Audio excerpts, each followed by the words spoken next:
Kos Adası'nın Cardamena semtindeyiz. Cardamena'da gördüğünüz gibi bir marina var.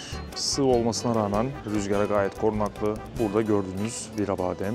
Burnumuz doğu yönüne doğru bakıyor. Dolayısıyla kuzey ve batı yönlerden, kuzey, kuzeybatı, batı, güneybatı yönlerden esen her türlü rüzgara karşı gayet korunaklı.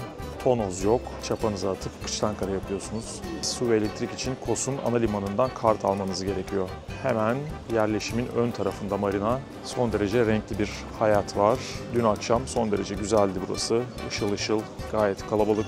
Şu anda daha hala erken olduğu için çok da kalabalıklaşmış değil. Gecenin ilerleyen saatlerinde buralar tamamen doluyor. Fakat müzik bundan daha yüksek seviyeye çıkmıyor. Dolayısıyla hiçbir restoranın müziği diğeriyle karışmıyor ve kimse kimseyi rahatsız etmiyor. Bir kakafoni oluşmuyor. Son derece rahat, güzel, keyifli. Cardamena'daki barınağın girişi buradan. Giriş 2,5-3 metre. İçeride 2.30'a kadar düştüğünü gördük. Bizim su kesimimiz 1.90. Bayağı stresli bir giriş oldu ama içeriye girdikten sonra, bağlandıktan sonra kendinizi gayet güvende hissediyorsunuz. Önümüzdeki bir hafta 10 gün süreyle bayağı sağlam hava olacak. O yüzden buraya gelip bağlanmayı tercih ettik. Ayrıca şurada gördüğünüz tekneler 4-5 metre derinliğe demir atmış durumdalar. Burası son derece güvenli, güzel bir demir yeri. Teknelerin burnu şu anda rüzgarın estiği yöne dönük. Orası kuzeybatı yönü. Adanın kuytusunda kaldıkları için gayet güvenli duruyorlar. Yediğimiz taraf Vicolo, bitmiş olan kısım Vicolo. Bu tarafta roza, şunlar şam fıstık. Bu da pesto sos. Ortada da burrata. Çok lezzetli. Kesinlikle Ve tavsiye edilir. geldiğimiz yerde Vicolo Pizza. Cardamena'nın merkezi sayılabilecek yer burası herhalde. Çevrede bir sürü bar var ama tabii Marmaris'teki barlar sokağından oldukça farklı. Hiçbirinin gürültüsü diğerine karışmıyor. Kimse kimseyi rahatsız etmiyor. Çok huzurlu bir tatil yapabiliyor insanlar. Badem burada.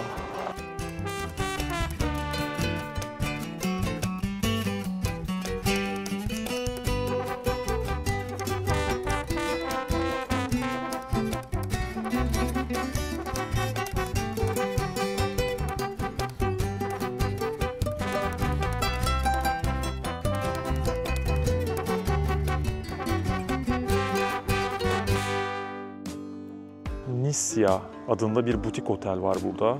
Çok şık görünüyor.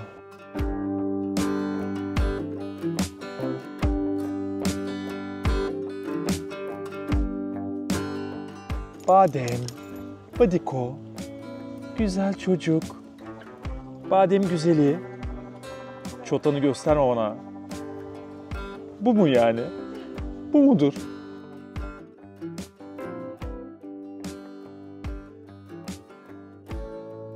Araya sıkışmış muhtemelen eski bir yel değirmeni. Tasty Corner diye bir yere geldik. Gene Google'daki ratingleri çok yüksekti. Ben tavuklu ciro istedim. Bu açık pita dedikleri ciro. Üstüne boca ediyor. Ne varsa elinde artık cacık, domates, et ve patates. Altında da pita ekmeği var. Ben de et ciro söyledim. O da gelecek inşallah ve geldi. Bu da benim et döner. 6,5 euro mu verdik onlara? Tanesi 6,5 euro. Evet, tabağı 6,5 euro. Nasıl, lezzetli? Neşe çok aç. Yemekte Neşe'nin arasına girilmez. Neşe'yi kendi haline bırakıyoruz ve kendi yemeğimize dalıyoruz. Yelkenliğimizdeyken hayatın bu kadar içindeyiz.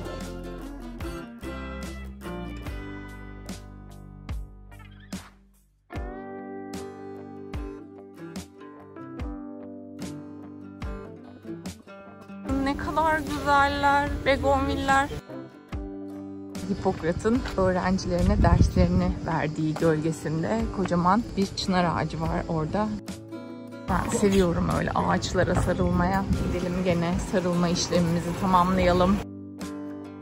Bir yıl sonra Neşe yine Hipokrat'ın ağacıyla kavuşmuş durumda. Buradan yüklendiği yüce bilgilerle beni yine perişan edecek. Olan yine bize olacak. Bilmiyorum, bir daha onu buraya getirir miyim, getirmez miyim? Ne hissediyorsun? Çok bilgilendim, aydınlandım. devşirme yapıların örneklerinden biri daha. Bahçenin duvarlarını antik şehrin parçalarından yapmışlar. 20. yüzyılın başından 1933'teki depreme kadar bu alan bölgenin ana merkeziymiş. Bütün hükümet binaları bu bölgedeymiş. Kafeler, dükkanlar ve eczaneler. Fakat 1933'teki depremle birlikte bu bölge yıkılınca o dönemde adanın hakimi olan İtalyanlar için eski Roma şehrini ortaya çıkarmak için bir fırsat olmuş. Dolayısıyla burası yıkılınca 1933'te Roma kalıntıları gün yüzüne çıkmış ve İtalyanlar da bunu değerlendirip kazılara başlamışlar. 26 Haziran sabahı Kos merkeze geldik. Kahvaltımızı yapacağız. Neşe'nin bulduğu Alkimion kafeye geldik ve avokadolu tost söyledik. Avokadolu tost 2 parça olarak geliyor. O yüzden kavga etmeden paylaşabileceğiz. Neşe gördüğünüz gibi hemen kendi parçasının üzerine atladı bile. Atmaca gibi. Açken neşe neşe değil. Afiyet olsun.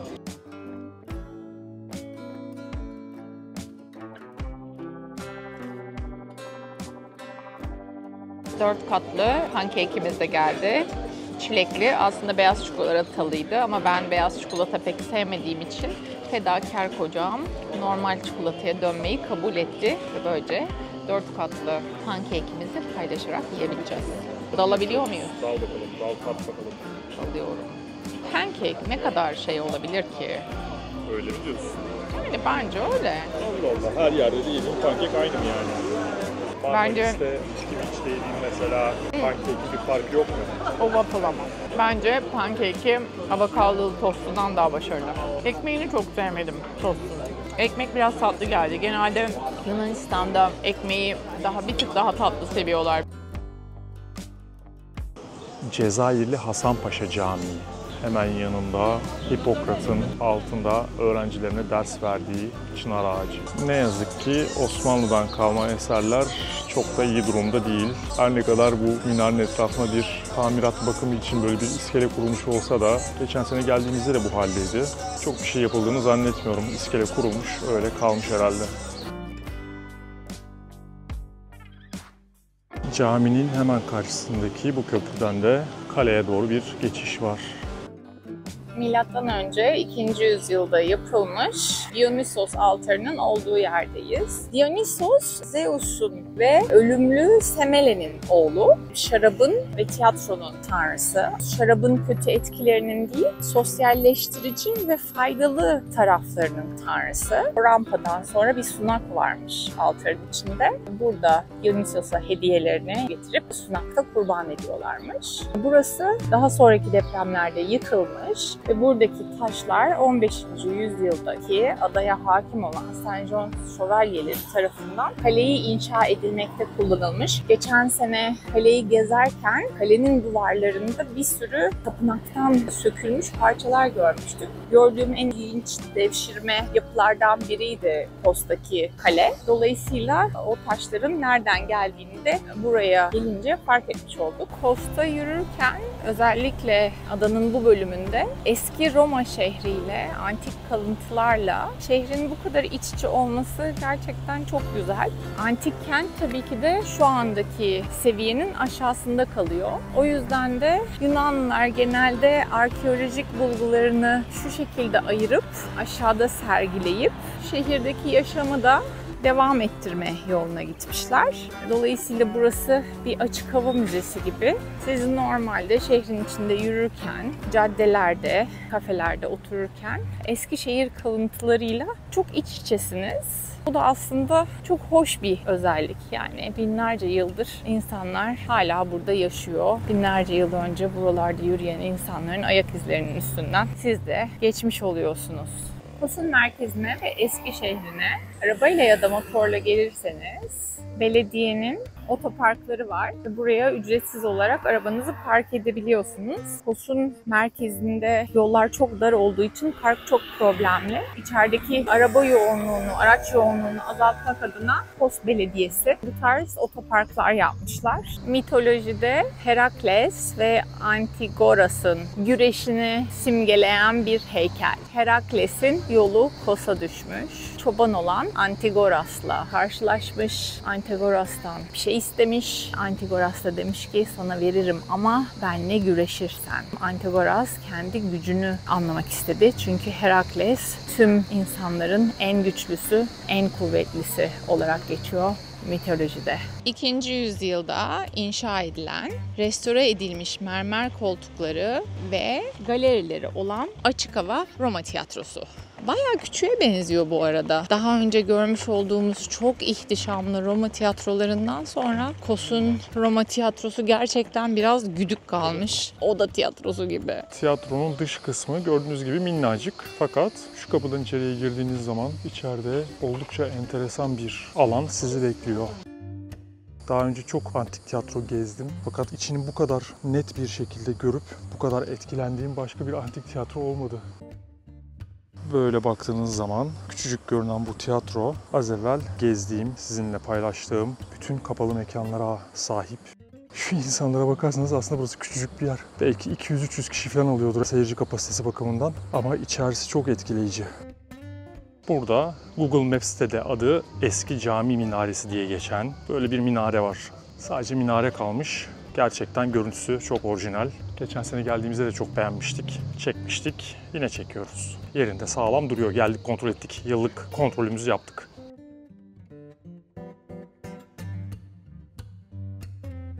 Buraya da yazmışlar Eski Cami Minaresi diye. Bizde yanlış yok.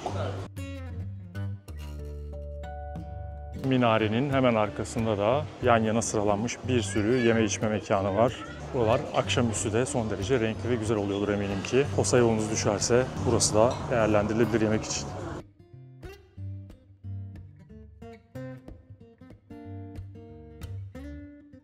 Bundan sonra Burak'ın 45 numaralık ayaklarına hiç laf etmeyeceğim. Niye beni çekiyorsun? Defterdar İbrahim Paşa Camii ne yazık ki atıl kalmış Osmanlı'dan kalma eserlerden birisi. Kos Adası'nın yönetim binası hemen Defterdar İbrahim Paşa Camii'nin karşısında. Tinin ortasında da kapalı pazar yeri. Bu tarafta da cami. Caminin arkasında da Kos'un giriş kapısı. Şu anda Neşe'nin yürümekte olduğu kapı Kos'un eski antik girişlerinden birisi. Ben de peşinden geliyorum.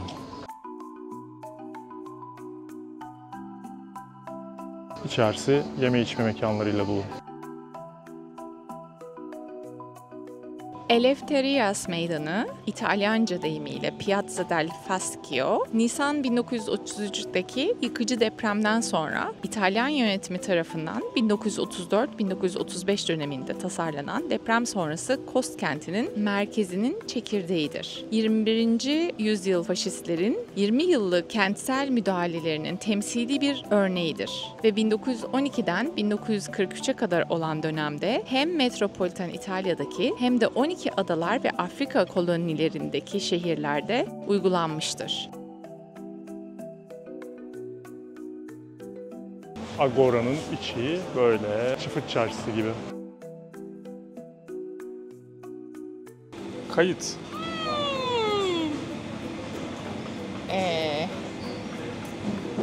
Kayıt? Kayıt ne diyeyim kayıt? Çok güzel krep. Çok güzel krep. Daha tadına bile bakmadım. Daha bakmadık ama Yer güzel diyorsun, krep de güzeldir diyorsun. buranın şeylerin puanlaması gayet başarılı. Garson kıza da sorduk ne önerirsin, krep mi yiyelim, waffle mı diye. O da dedi ki krebi tavsiye ederim. Dolayısıyla kötü olacağını düşünmüyorum. Çıtır çıtır gerçekten sesi geliyor yalnız.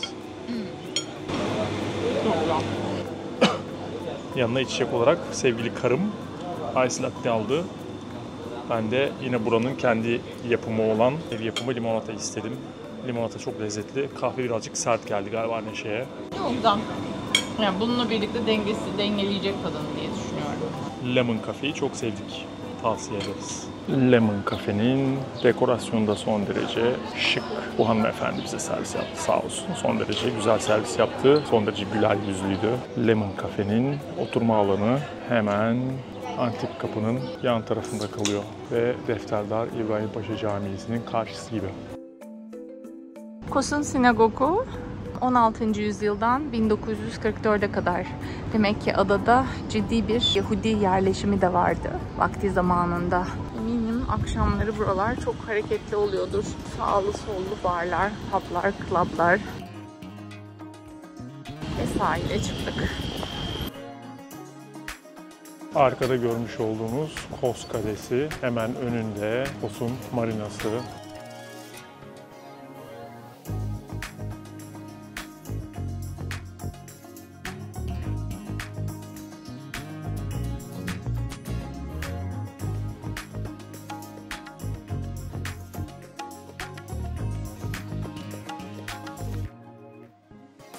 Yanaşmakta olan bir tekne, rüzgarla sert esiyor. Bizim olduğumuz yer bence buradan çok daha korunaklı.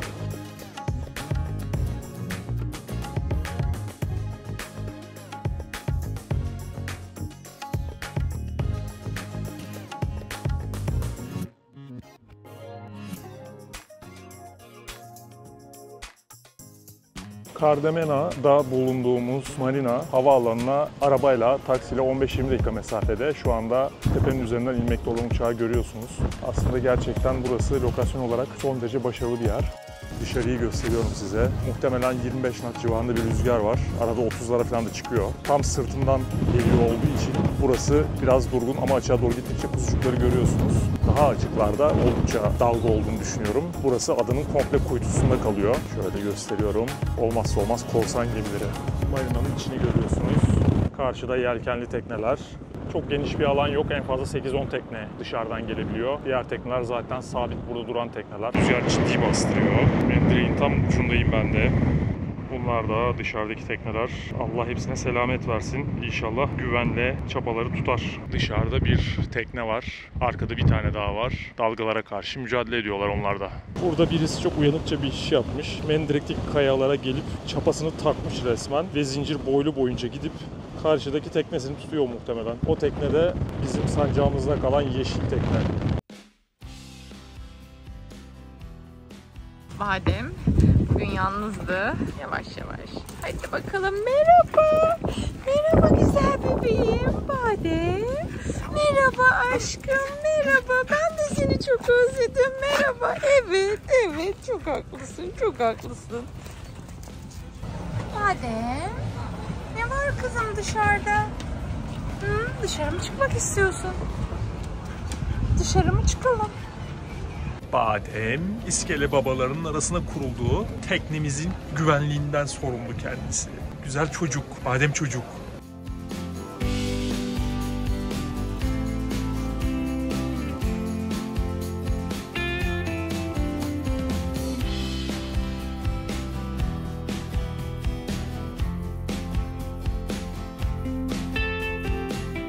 Yine say hi. Our new friends. On the next video. Ahtapot umduğumuzdan oldukça küçük geldi ama lezzeti çok güzel. Ortada Greek salatamız var, Yunan salatası, peynirlerimizi tabağa aldık. Güzel bir favamız var ve kızarmış kalamar. Tabii ki patron uzo içiyor.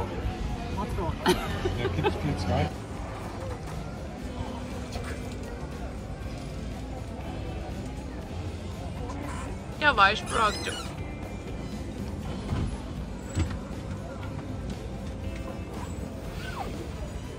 Badem. Hoş geldin aşkım. Gecenin 11'inde krep krizine giren Burak. Evet, ketojenik beslenen sevgili kocam. Ne zaman ya? Hangi ketojenik? Geçen yılda o. Sahilde çok şirin bir rapçi bulduk. Teknemize de çok yakın. Ben de yarın daha farklı bir şey deneyeceğim. Bu saatte yemek istemedim. Bu sabah kahvemizi teknemizin dışında içmeye karar verdik. Kendimize böyle bir yer kurduk. Biz kahve keyfi yaparken Badem de ödül keyfi yapsın istedik. Gel. Koş. Gel.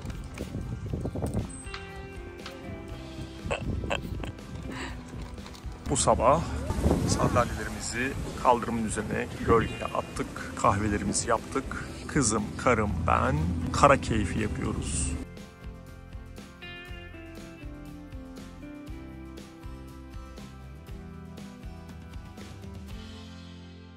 Ormanlık alanda yangın başladığını söylediler. Biraz önce tepemize kül yağmaya başlamıştı zaten. Yarım saat önce bundan çok daha iyiydi. Şimdi gittikçe kararıyor. Helikopterleri duyabiliyoruz. Ana yolu kapamışlar anlaşılan. Bayağı da sert rüzgar var şu anda burada. Umuyoruz kısa zamanda kontrol altına alınır. Duman gökyüzünü kaplıyor. Öyle ki güneşi örtmeye başladı. 2021 yılındaki Marmaris yangınlarında Marmaris'teydik. 9 gün boyunca koskoca yarımada yandı ve hiçbir şey yapamamıştık. Çok üzülmüştük. Umuyoruz bu yangın çok hızlı bir sürede kontrol altına alınır. Yangın söndürme çalışmaları hala devam ediyor. Görüyorsunuz helikopteri, büyük bir helikopter. Enteresan bir şekilde buradan kalkan duman tepemizden denizin üstüne doğru çöküyor. Tabii tepemize bayağı bir kül yağıyor ve çok da keyifli kokmuyor. Rüzgar sert bastırıyor. Yangını kontrol altına alamıyorlar. Kasaba bayağı duman altında kaldı şu anda ve kasabayı boşalttılar. Bakalım komşu teknemiz Port Polis'e gitti. Durum değerlendirmesi yapmaya, sormaya. Yine komşu teknemizin söylediği kadarıyla 3 kilometre kadar ötedeymiş yangın. Ama işin kötüsü rüzgar bize doğru esiyor. Havada bir saate kararacak. Yangın uçakları akşam çalışamayacaksa sıkıntı. Hazırlıklarımızı yapıyoruz. Burak botu söküyor. Botu teknenin tepesine alacağız ve her an Port Polis çık dediği an çıkmak için hazırlanıyoruz. İnsanlar akın akın otellerini boşaltıyorlar ve Cardamena bölgesini terk ediyorlar. Port Polis ayrılmamızı söyledi. Alarga'ya çıkacağız. Son hazırlıklarımızı yapıyoruz. Botu teknenin üstüne çektik. Helikopter hala çalışıyor. Neşe siyahın boşuna al. Tamam canım. Ve insanlar ayrılmaya devam ediyor.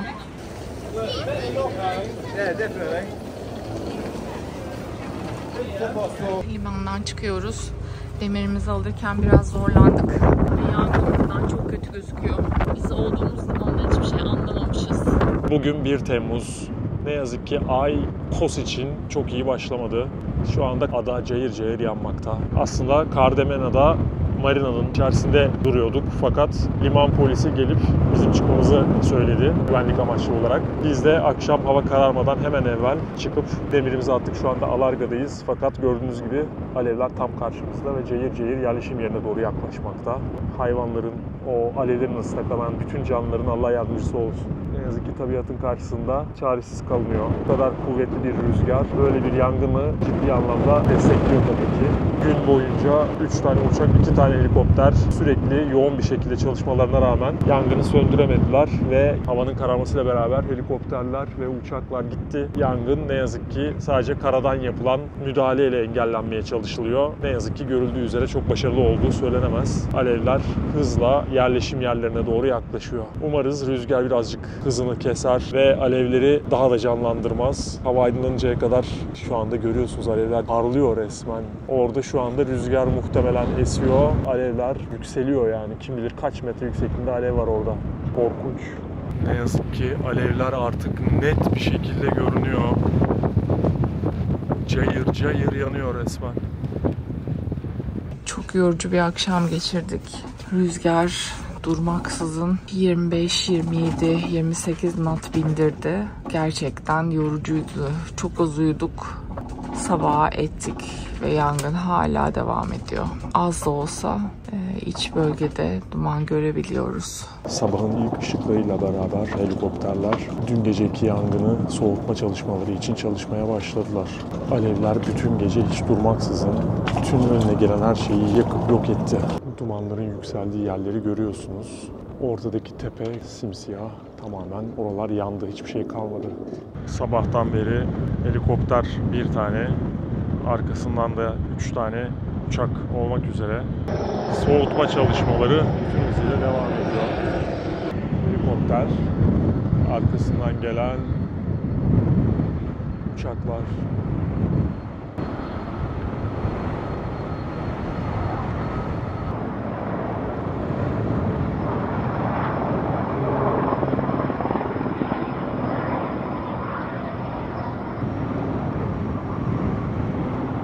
İkinci uçak ve üçüncü uçak.